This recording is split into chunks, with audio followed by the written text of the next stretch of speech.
Coordinates, vectors and টেন্সরস এই চ্যাপ্টারের কিছু বেসিক সম্পর্কে আমরা জানব। আচ্ছা, প্রথমে দেখো কন্ট্রাভেরিয়েন্ট, আরেকটা হচ্ছে কোভেরিয়েন্ট। কোনটা কন্ট্রাভেরিয়েন্ট কোনটা কোভেরিয়েন্ট আমরা কীভাবে বুঝবো? দেখো,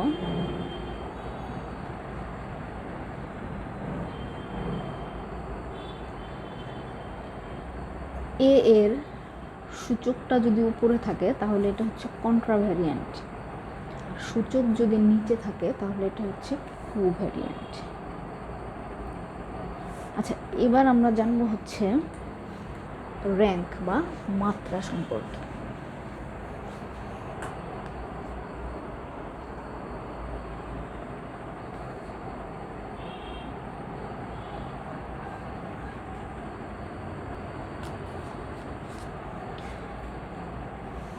দেখো, র্যাঙ্ক বা মাত্রা,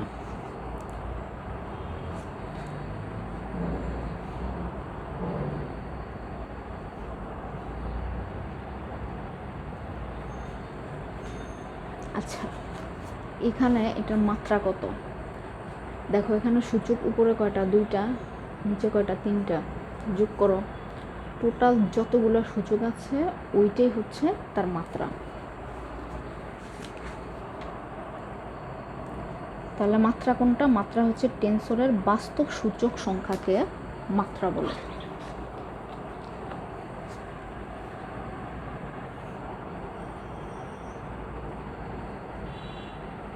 আচ্ছা, এই টেন্সরটার মাত্রা কত তোমরা বলো?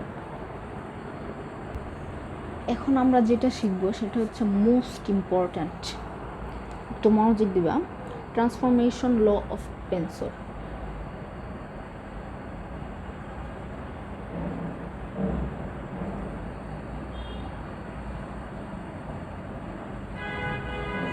Transformation law of tensor.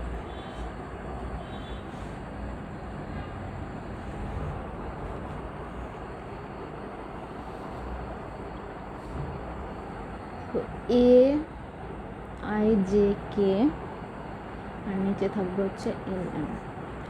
এইটার যদি আমরা ট্রান্সফরমেশন ল অফ টেন্সরে লিখি তাহলে কি হবে? দেখো, এ আই জে কে আর নিচে হচ্ছে এল এম। তাহলে এটার একটা বারওয়ালা স্থানাঙ্ক ধরতে হবে। ধরি এ বার, তো এখানে যেমন সূচক আছে এখানে সূচকের নাম পরিবর্তন করে লিখতে হবে। ধরো আমরা ধরলাম পি কিউ আর, নিচে হচ্ছে এস টি। এখন দেখো এটাকে আমরা কিভাবে সাজিয়ে লিখব।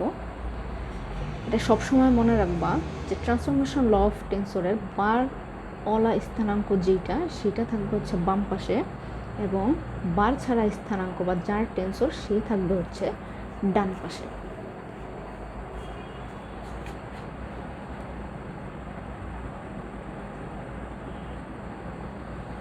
আচ্ছা, খেয়াল করো এখানে টোটাল কয়টা সূচক আছে বা এটার র্যাঙ্ক বা মাত্রা কত? 5। তাহলে আমরা এখানে 5টা দাগ দিব। তারপর এখানে হচ্ছে যে বার ছাড়া স্থানাঙ্ক বা যার টেন্সর তাকে এখানে লিখব।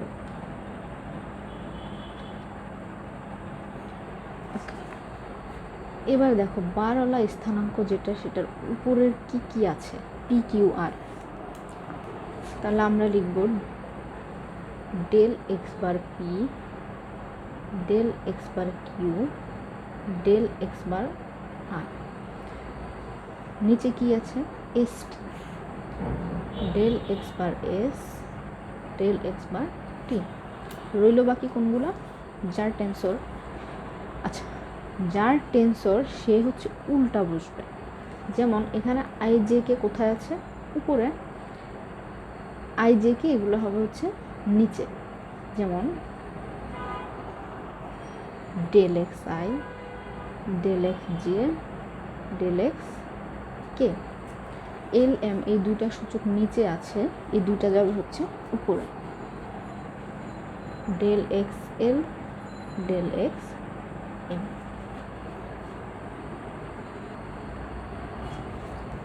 দেখো ডেল আই জে, এখানে আই হচ্ছে সুপারস্ক্রিপ্ট আর জে হচ্ছে সাবস্ক্রিপ্ট। তাহলে সুপারস্ক্রিপ্ট এবং সাবস্ক্রিপ্ট কোনটা? আপার পজিশনে যে আছে সে হচ্ছে সুপারস্ক্রিপ্ট, লোয়ার পজিশনে যে সে হচ্ছে সাবস্ক্রিপ্ট। যদি সাবস্ক্রিপ্ট এবং সুপারস্ক্রিপ্ট সমান হয় তাহলে তার মান হবে 1। যদি দেখো কোথাও এমন আছে যে ডেল আই জে, তাহলে আমরা কি করব, এই দুইটাকে সুপারস্ক্রিপ্ট এবং সাবস্ক্রিপ্ট এই দুইটাকে সমান করে নেব। কিভাবে? আই জে দুইটা যদি সমান ধরি তাহলে কি লেখা যায়? Del I I. এখন দেখো তো সুপারস্ক্রিপ্ট সাবস্ক্রিপ্ট দুইটা সমান, তাহলে এটার মান হচ্ছে 1। এগুলো হচ্ছে ম্যাথ করতে গেলে আমাদের কাজে লাগবে। এখন আমরা দেখব ডামি ইন্ডেক্স এবং রিয়েল ইন্ডেক্স কোনটা।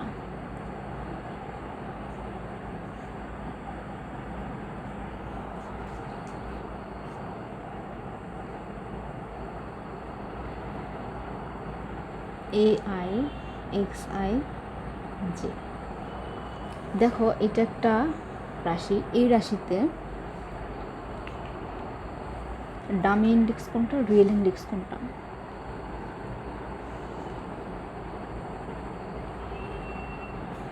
যেটা সিঙ্গেল, এখানে দেখো সিঙ্গেল কে আছে? জে, তাহলে জে হচ্ছে রিয়েল।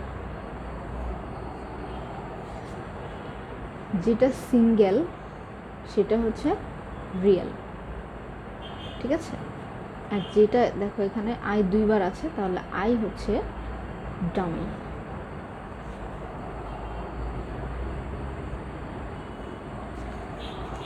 আচ্ছা এখন দেখো আউটার প্রোডাক্ট।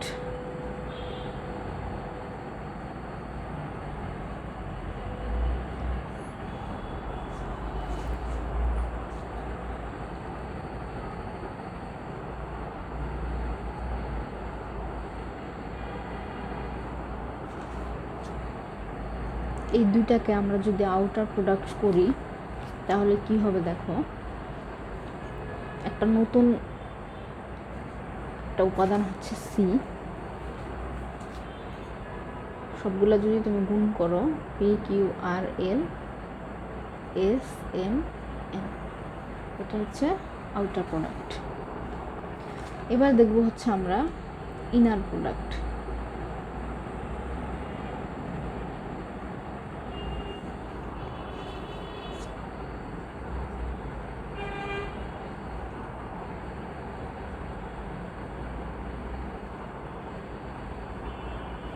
আচ্ছা এখানে নতুন উপাদান একটা আনলাম সি,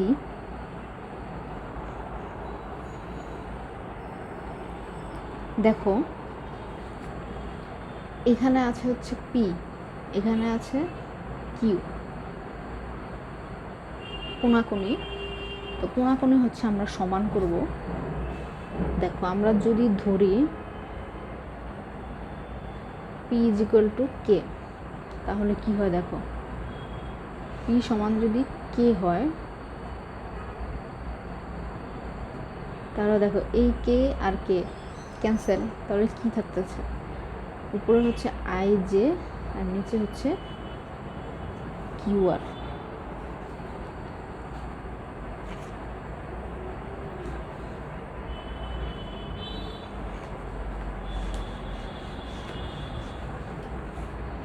এবার আমরা দেখব হচ্ছে কন্ট্রাকশন।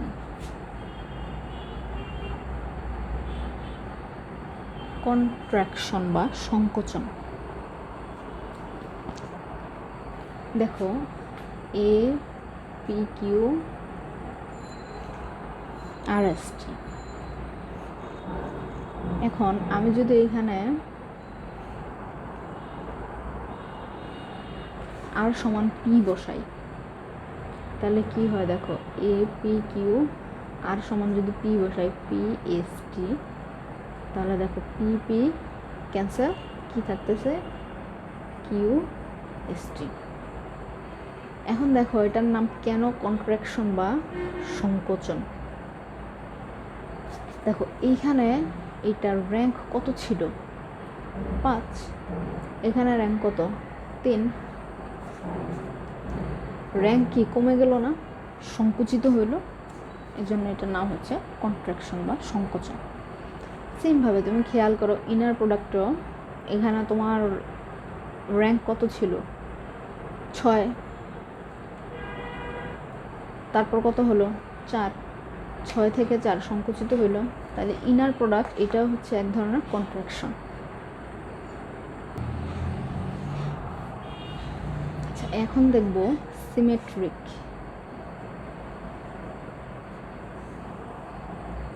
এবং স্কিউ সিমেট্রিক।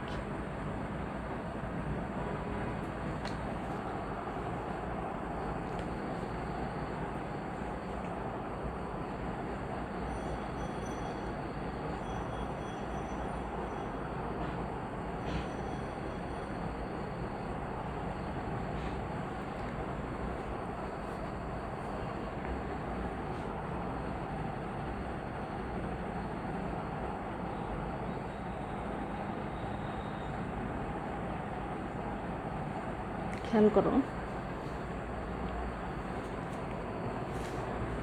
এ পি কিউ আর এম, এখানে কি Q P R, P Q Q P দুটো উপাদানের চেঞ্জ। এখানে খেয়াল করো এল এম এম এল চিহ্ন, ঠিক আছে। তাহলে কি বুঝলা যে সিমেট্রিকে হচ্ছে উপাদানগুলা চেঞ্জ হবে, সূচকগুলা, শুধু তোমার সূচকের পরিবর্তন হবে সিমেট্রিক। যদি শুধু সূচকের পরিবর্তন হয় তাহলে সেটা হচ্ছে সিমেট্রিক, আর শুধু সূচক এবং চিহ্ন দুইটাই যদি পরিবর্তন হয় তাহলে সেটা হচ্ছে স্কিউ সিমেট্রিক। এখন আমরা দেখব রিসিপ্রোকাল বা বিপরীত টেন্সর।